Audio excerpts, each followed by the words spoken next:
ശബരിമലയിലെ അപ്പം അരവണ നിർമ്മാണത്തിൽ ഭക്ഷ്യസുരക്ഷാ മാനദണ്ഡം പാലിക്കണമെന്നാവശ്യപ്പെട്ടുള്ള ഹർജി ഹൈക്കോടതി ഇന്ന് വീണ്ടും പരിഗണിക്കും. മറുപടി സത്യവാങ്മൂലം ദേവസ്വം ബോർഡ് സമർപ്പിച്ചേക്കും. തിരുവനന്തപുരം സ്വദേശി ഡോക്ടർ മഹേന്ദ്രകുമാർ PS നൽകിയ ഹർജിയാണ് ഹൈക്കോടതിയുടെ പരിഗണനയിലുള്ളത്.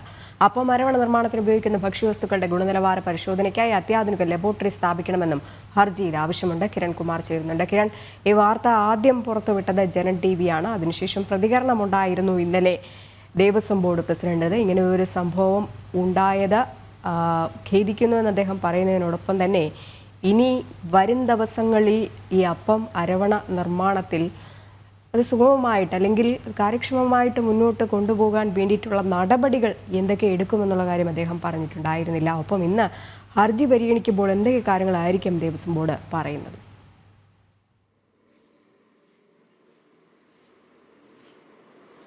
രജനി, ശബരിമലയിലെ പ്രസാദമായിട്ടുള്ള അപ്പം അരവണയുടെ നിർമ്മാണത്തിൽ ഭക്ഷ്യസുരക്ഷാ മാനദണ്ഡങ്ങൾ പാലിക്കണമെന്നും ഒപ്പം തന്നെ ഈ ആധുനിക സംവിധാനങ്ങളടക്കമുള്ള ലാബോറട്ടറികൾ ഈ പരിശോധനയ്ക്ക് വേണ്ടി ഉപയോഗിക്കണം എന്നതടക്കമുള്ള ആവശ്യപ്പെട്ടുകൊണ്ടുള്ള ഹർജിയാണ് ഇന്ന് ഹൈക്കോടതി വീണ്ടും പരിഗണിക്കുന്നത്.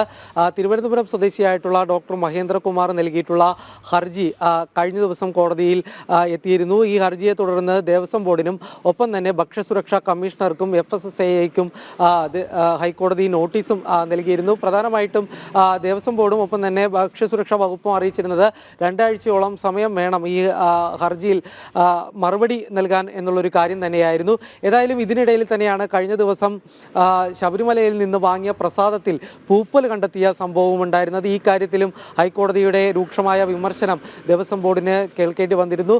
ഈ 10% മാത്രമാണ് അപ്പത്തിലും അരവണയിലും ജലാംശം പാടുള്ളൂ എന്ന നിർദ്ദേശം അത് പാലിക്കണം എന്നുള്ളൊരു കാര്യം തന്നെയാണ് പ്രധാനമായിട്ടും ദേവസ്വം ബോർഡിന് കഴിഞ്ഞ ദിവസം വന്നിരുന്നത്. അതായത് ഈ പ്രസാദ നിർമ്മാണത്തിൽ ജലാംശം കൂടിപ്പോയതായിട്ട് കണ്ടെത്തിയിരുന്നു. അതായത് കഴിഞ്ഞ ദിവസം ഈ പൂപ്പലുണ്ടായിട്ടുള്ള പ്രസാദത്തിൽ ഇത്തരത്തിൽ ജലാംശം കൂടുതലായിട്ടുണ്ടായിരുന്നു എന്നുള്ളൊരു കണ്ടെത്തൽ തന്നെയാണ് ദേവസ്വം ബോർഡിന് ഉണ്ടായിരുന്നത്. ഇത് അന്നേ ദിവസം ഉണ്ടാക്കിയിട്ടുള്ള പ്രസാദങ്ങളിൽ മാത്രമാണ് ഉണ്ടായിട്ടുള്ളത് എന്നുള്ളൊരു കാര്യം കൂടി ദേവസ്വം ബോർഡ് വ്യക്തമാക്കിയിട്ടുണ്ടായിരുന്നു.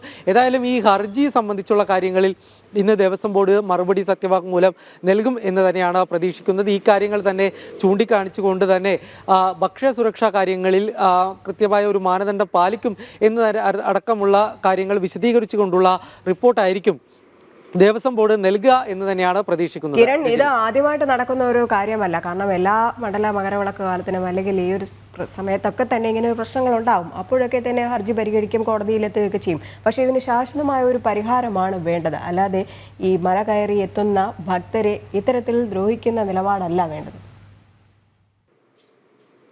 രജനി, ഈ തുടർച്ചയായി തന്നെ പ്രസാദത്തിൽ ഇങ്ങനെ ഇത് മോശമാവുന്ന ഒരു സാഹചര്യം ഉണ്ടാവുന്നത് കൊണ്ട് തന്നെയാണ് ഈ ഭക്ഷണ സാധനങ്ങൾ പരിശോധിക്കുന്നതിന് വേണ്ടി ആധുനിക സംവിധാനങ്ങൾ അടക്കമുള്ള ലാബ് സ്ഥാപിക്കണം എന്നുള്ളൊരു ആവശ്യപ്പെട്ടുകൊണ്ടുള്ളൊരു ഹർജി കോടതിയുടെ മുന്നിലേക്ക് എത്തുന്നത്.